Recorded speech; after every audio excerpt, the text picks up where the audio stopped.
My name is Amanda Wagner. I'm the president of Tac Fitness, Wellness and Performance Center. Come change your life. One way to learn a better or the best way of doing anything is to watch and analyze the skill of an expert.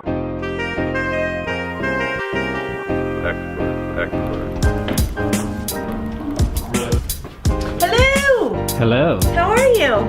Oh, feels like a Monday, but it's Tuesday. Good to see you. This is a nice office. Isn't it? So nice. The perk Look at you that. get when you, Your own little balcony? I know. Dog likes it. It's the perk you get when you also run the building, you know? If you talk about the stages of change, right?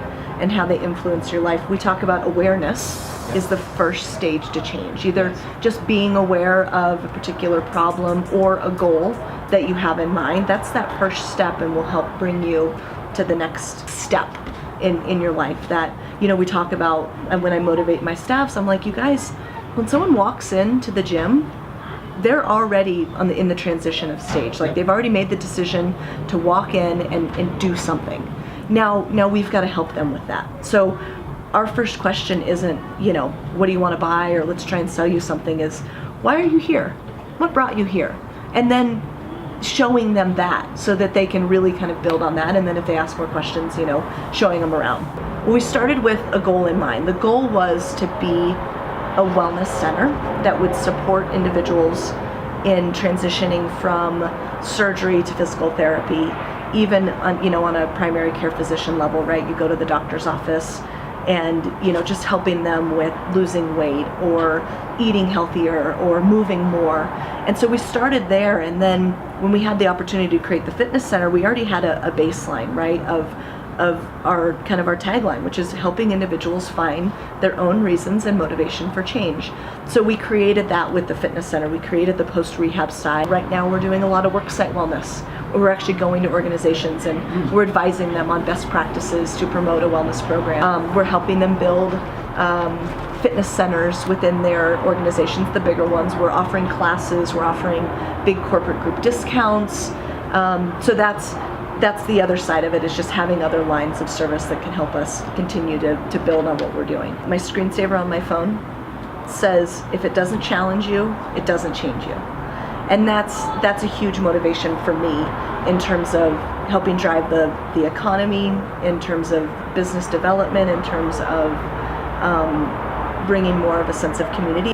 The goal of a chamber is to help communities succeed through, you know, businesses, through individual relationships, and through building those connections. But getting on the Basalt Chamber Board of Directors has been fun and challenging and interesting. You know, there's never a dull moment. Whether it's the downtown Basalt, the medical center, the Willett, we feel it's really important to bridge that gap, right? Bridge the gap of all kind of the three communities that we have within Basalt, and be a catalyst for change and a driver for community awareness and support. I'm not particularly on one side or the other as it comes to, and I'm not just saying this, but I'm really not, as it comes to whether the park, should it be a development, should it be a park? Same thing with Willett's, right? Is Willett's, you know, the issue that the downtown Basalt was having. I don't think that complaining is an opportunity to change. I think that seeing all sides of it and how can we all work together to help improve the economy, but also understanding that the issues are real and that it just might take time. Well, so tell me about hot button issues right now. The tree farm is the next thing that's going to be talked about. Well, first off, I mean, until ACE decided to do this development, no one knew of the tree farm, right? I have a membership at the water ski lake, and everyone says water ski lake. Yeah. There's a water ski lake here. So I think that, without sounding cliche, I think change is inevitable.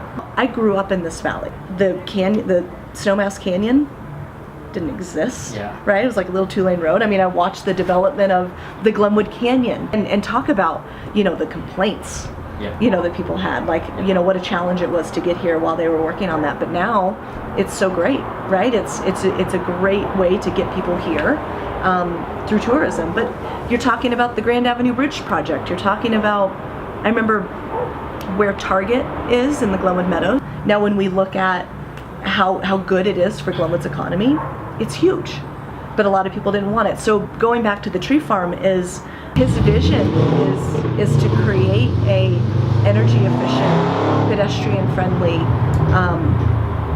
business and mixed use community, right? So there's residential and business, and without getting into details, because this is his project, not mine, how will it affect the traffic on 82? Well, obviously to some extent it will. How will it help the local economy? How will it drive tourism? How will it bring people here to eat and drink and socialize? I think those are completely other sides to it, but what's going to affect the traffic on 82 is not adding another business or adding more housing for people that we know that we need, but it's, you know, everybody, when you drive up and down the valley, it's one person per car. Yeah. I'm guilty of it. We're all guilty of it. Yep. Right? So if people are worried about having an area that's actually going to drive the economy and create a little bit more of a buzz in the Mid-Valley because of traffic, I think that's a whole different discussion. That's the biggest piece I hear for the complaint about the tree farm. The issue is behavior change. That we should be carpooling, and we should be riding our bikes more, and we should be doing kind of what the Rocky Mountain Institute is talking about, that last mile, right? Using public transportation and then using a bike to get you that last mile to work or to home. So we're actually talking about behavior change, which has nothing to do with the tree farm, as far as I'm concerned. So how do people start carpooling more? How do construction companies learn that maybe you could put 2 superintendents in one truck as they're going up to Aspen, and you can drop one superintendent off at one job site and the other superintendent can go to another job site. So I think that, the biggest issue with the tree farm is that it's about finding what's going to work with the community. And I think Ace has done a great job of changing his plan and adapting to the community opinions and views.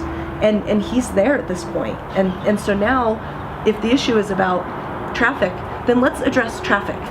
It has nothing to do with the tree farm. It has nothing to do with Willits. These cars are driving up and down the valley. I think it's 1,500 cars an hour are driving up and down the valley. So, 4th of July, right? 30,000 cars go through the roundabout in Aspen. 30,000 cars. You hope that they're Suburbans full of 10 people, but they're not. So I think we're really talking more about not what's happening development-wise with the tree farm and how it affects traffic. I think we're talking ultimately about how people's behaviors affect traffic and what they do on a daily basis that affects the communities that they live in and the environment. One way to learn a better or the best way of doing anything is to watch and analyze the skill of an expert. Expert.